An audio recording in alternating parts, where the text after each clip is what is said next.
मैं सभी की आवाज़ के ऑफिस में स्टूडियो में है और हनुमानगढ़ में चुनावी समर पूरे जोर शोर और जोश में है। इस समय हमारे साथ हैं जोन नंबर 25 से निर्दलीय उम्मीदवार कुलदीप सिंह कुप्पा, जो ढाबा से है और 25 नंबर जोन से चुनाव लड़ रहे हैं। आज हम पहला लाइव कार्यक्रम चला रहे हैं और इसमें हम चुनावी आनंद ही कहेंगे। जैसे हम पंचायत चुनाव में कहते थे कि हम पंचायत चुनाव का आनंद ले रहे हैं, उसी तरह अब हम जोन नंबर 25 के प्रत्याशी से वार्तालाप कर आपको आनंदित करने का कोशिश करेंगे। आप भी इनसे जुड़िए और उनके वार्तालाप में शामिल होइए। कुलदीप सिंह जी कुप्पा जी, आपका स्वागत है हमारे। राम राम जी। आप जिस जोन से लड़ रहे हैं वहां कुल फिलहाल कितने खिलाड़ी हैं? 5 खिलाड़ी। 5 खिलाड़ी हैं।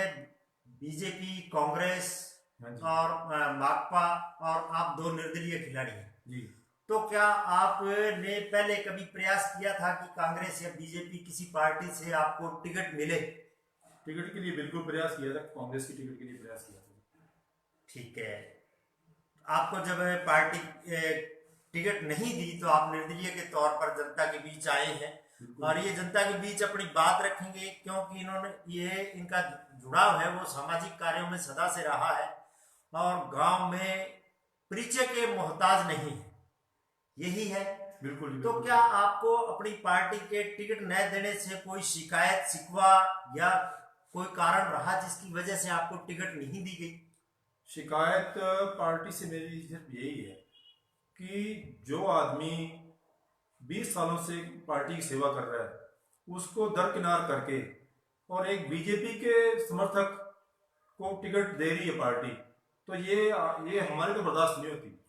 ये 25 नंबर जोन में एक विशेष बात हुई है साथियों, कि बीजेपी के कैंडिडेट को कांग्रेस ने टिकट दी है और कांग्रेस के उम्मीदवार को बीजेपी ने टिकट दी है। कुप्पा जी, मैं ये बिल्कुल सही बात कह रहा हूँ? बिल्कुल सही बात है, बिल्कुल सही बात। ये क्या कारण रहे ऐसे कि दोनों पार्टियों ने अपने कैंडिडेट बदल दिए? ये तो राजनीतिक पार्टियां ही इसका सही जवाब दे सकती हैं, लेकिन कहीं न कहीं इन सब बातों में जो पहले एक कांग्रेसी चुनाव प्रभारी आए थे और उनका एक भाषण भी यहाँ काफी मतलब सोशल मीडिया पे वायरल हुआ कि टिकट और पैसा और कुछ लेन देन का था। क्या वो अब भी आपको यूं लगता है कि कुछ ऐसा गोलमाल हुआ है? अफवाह भी चल रही है।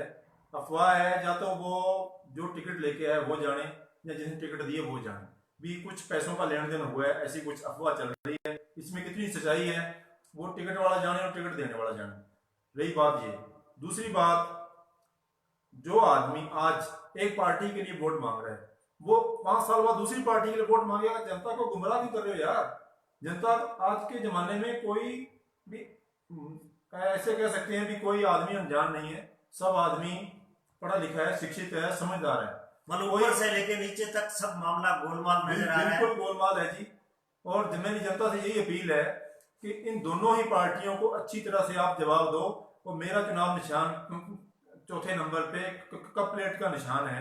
कप प्लेट के निशान पे आप ज्यादा से ज्यादा मेरे को मतदान करो और दोनों ही पार्टियों को जो आपको गुमराह कर रही है, नया उधर का कैंडिडेट उधर खड़ा कर दिया, उधर का उधर खड़ा कर दिया, तो इन दोनों को अच्छा आप करारा जवाब दो।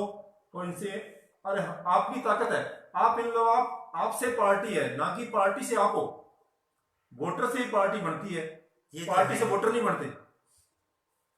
तो क्या आपको यूं लगता है कि अब जैसे वो दोनों प्रत्याशी मैदान में अलग अलग पार्टियों से होने के बावजूद आपको कोई नुकसान नहीं होगा? आपकी पकड़ गांव में खूब है।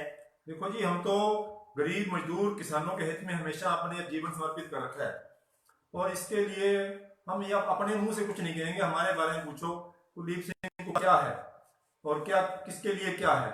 हमने कभी किसी के साथ कोई भेदभाव नहीं किया, चाहे गरीब है, किसान है, मजदूर है, और जितना मेरा समर्थ है उससे मैं बढ़ चढ़ के लोगों की सेवा करता हूँ। आपके जोन में कौन कौन से गांव आ रहे हैं? इसमें रतनपुरा, भगतपुरा, डाबा, दीनगढ़, हरिपुरा, भाखरावाड़ी, संतपुरा, ढोलनगर और मालारामपुरा। तो आप अब तक ये चुनावी शुरुआत ही है अभी हाँ जी, हाँ जी। तो आप किन किन गांवों में दौरा कर चुके हैं और वहां से आपको किस तरह का सहयोग मिल रहा है? हम जी, ये मेरे पहले पैतृक गांव टापा, फिर भगतपुरा, माला रामपुरा, बाखरामवाड़ी, ढोल नगर और संतपुरा, इतने गांव में हम डोर टू डोर जनता के बीच जा चुके हैं और लोगों ने हमें भरपूर समर्थन दिया है कि बिल्कुल आपकी बात बिल्कुल सही है। ये प्रत्याशी लोगों को मूर्ख बना रहे हैं, कभी आज इसका झंडा उठा रहे हैं, कभी उसी का झंडा उठा रहे हैं। तो हम मूर्ख तो है नहीं है जो इन लोगों की बातों में आके इनको वोट देंगे। और इस चुनावी समय में एक हम जिस समस्या से गुजर रहे हैं वो है कोरोना महामारी। हाँ जी। और अभी हमारे यहाँ कल से धारा 144 भी लग चुकी है। हाँ जी। आप उसको फॉलो करते हुए जनता में क्या संदेश देना चाहते हैं? किस तरह का आप उसमें कोशिश कर रहे हैं कि कोरोना महामारी से बचत भी रहे और आप अपना चुनाव प्रचार भी जारी रख सके? बिल्कुल जी, हम पहले तो जनता से यही मेरी रहेगी, मेरी तरफ से तो ये सुझाव है कि ये महामारी से बचाव रखें। मास्क का वितरण जितना भी हो सके, जिसके पास नहीं उसको वितरण करो और खुद मास्क वेयर करो और सोशल डिस्टेंसिंग प्लस सैनिटाइजर, जितना बचाव है उतना बचाव किया जाए। हम इस चीज को ध्यान में रखते हुए कोई सभा या कोई रैली नहीं कर रहे और पार्टियां इसको दरकिनार करते हुए इस नियम जो सरकार ने 144 धारा लगा दी उसको फॉलो कर रहे हैं आप? हाँ, हम बिल्कुल फॉलो कर रहे हैं।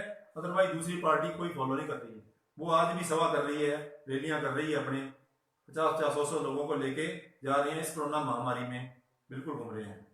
क्या आपको किसी राजनेता के साथ एज ए गॉडफादर भी आशीर्वाद है इस इलाके के किसी मेरे बड़े नेता के साथ? बड़े नेता का बड़े नेता हर एक के साथ 2-2, 4-4 नेताओं का आशीर्वाद भी है और टांग खींचने वाला सौदा भी है, एक दूसरे का सब टांग हमारे तो जी, हमारे साथ तो जनता है, गरीब किसान मजदूर जनता का आशीर्वाद है हमारे सर पे।